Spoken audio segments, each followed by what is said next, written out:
एक छोटंसं जे फिलिपिया हे जे टाउन होतं, तिथं त्यांनी सर्वात प्रथम ह्या मंडळीची त्यांनी अ, स्थापना केली.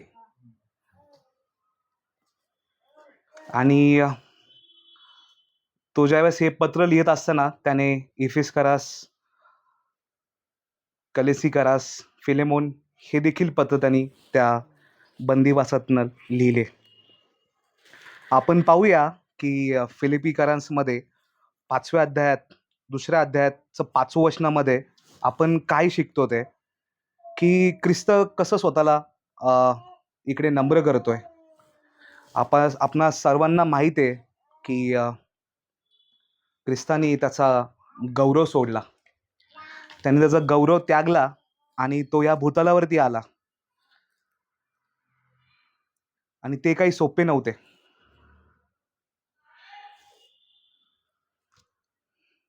आपण ह्या अध्यायामध्ये, ह्या वचनामध्ये आपण ख्रिस्ताची नम्रता पाहतोय.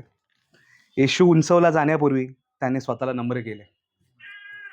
पौल आधी सांगतो, तो देवाच्या स्वरूपात असूनही देव समान असणे लुटून धरावे असे त्याने मानले नाही. येशू देव असणे त्याने ते सोडून दिले नाही, पण त्याने आपल्या हक्कांना धरून देखील ठेवले नाही. तो मानवी अशक्तपणात आला, त्याने दुःखे स्वीकारली आणि क्रुसावरील मृत्यूपर्यंत आज्ञाधारक राहिला. क्रूस फक्त वेदनादायक नव्हता, तर तो लज्जास्पद देखील होता. खरी नम्रता म्हणजे स्वतःला कमी लेखणे, तर स्वतःबद्दल कमी विचार करणे होय. येशू आपल्याला दाखवते की देवाच्या राज्यात महानता शरणगतीपासून सुरू होते. आपण एक वचन पाहूया, योहानाचं 13वा अध्याय 12 आणि 17. कोणी वाचेल का?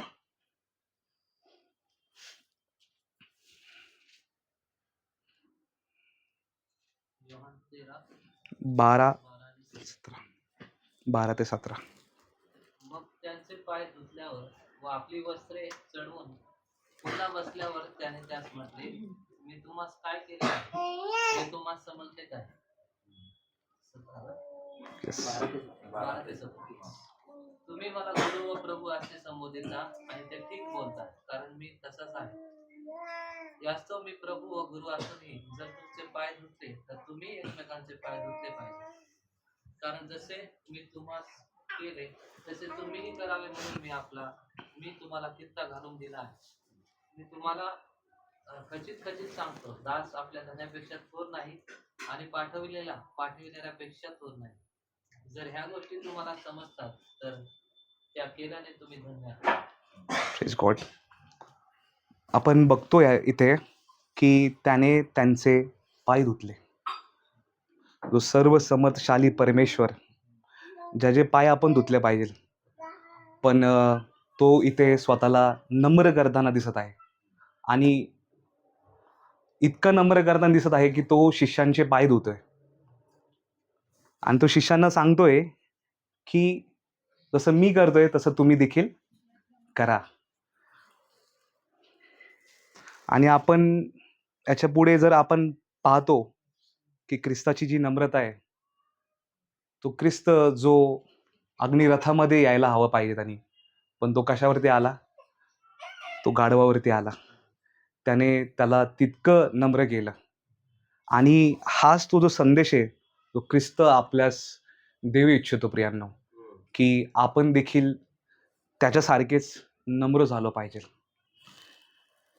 आणि ज्यावेळेस आपण नम्र होईल, त्यावेळेसच आपण ख्रिस्ती असण्याचा एक आपण इथे एक आपण एक पुरावा देऊ शकतो. राईट.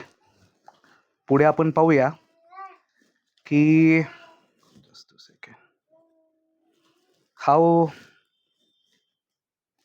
ॲक्च्युली 2 भागामध्ये दुभागलेलं आहे, त्याची नम्रता आणि त्याची उन्नती. तर आपण ह्याच्यामध्ये हे पाहतो की त्यांनी त्याला नाही असे केले. त्याने त्याच्या स्वतःला रिकामं केलं. तो एक सेवक म्हणून त्याने त्याची ती रूप धारणा केली. तो एका मनुष्याच्या स्वरूपात जन्मला आणि त्याने स्वतःला इतके नम्र केले की ज्यावेळेस त्याने वधस्तंभावर त्यांनी स्वतःला दिले त्यावेळेस देखील तो नम्र होता.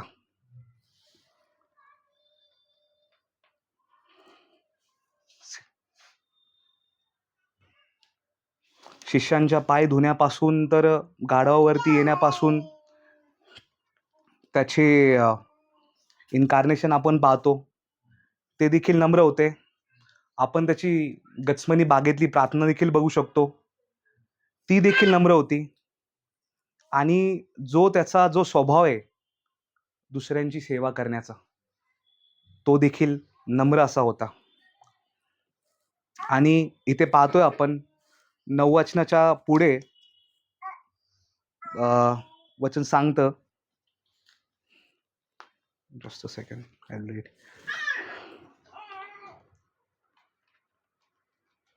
9 ते 11 कोणी वाचाल का?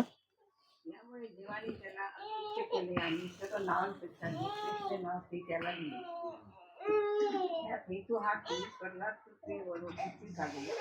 प्रत्येक गुडघा नावाने टेकला जावा आणि देवपितेच्या गौरवासाठी प्रत्येक जिभेने येशू ख्रिस्त हा प्रभू आहे असे कबूल करावे. Praise God. देवाने त्याला अत्यंत अत्यंत उंच केले. 9व्या वचनाची सुरुवात एका सामर्थशाली शब्दाने होते, म्हणून देवाने त्याला उंच केले. देवाने त्याला सर्व नावांपेक्षा श्रेष्ठ असे नाव दिले. ही स्वतःची बढती नव्हती प्रियांनो, ही देवाकडून मिळालेली उन्नती होती. आणि आपण पाहतो की एक दिवस असा येईल की प्रत्येक गुडघा टेकवेल.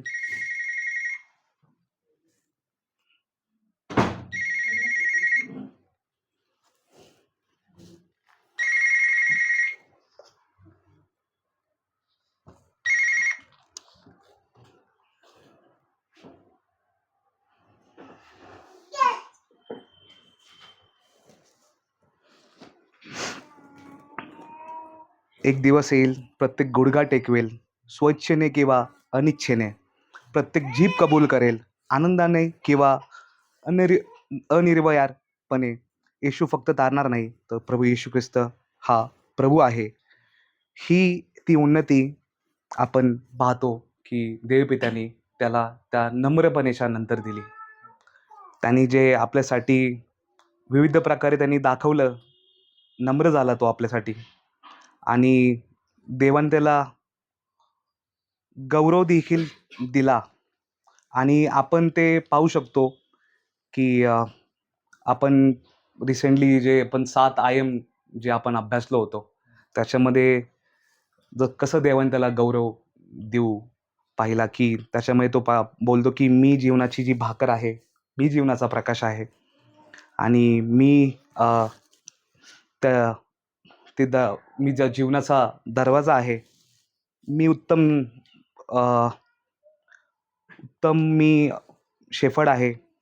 मीच पुनरुत्थान आणि मीच जीवन आहे आणि मीच मार्ग, सत्य, जीवन आहे आणि मीच तो खरा द्राक्षवेल आहे. तर आपण अशा प्रकारे हे आशीर्वाद किंवा ही उन्नती आपण ख्रिस्ताची पाहत आहोत प्रियांनो.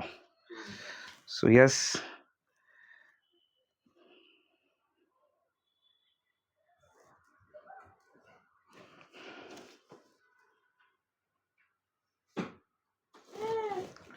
विल प्रे. येस.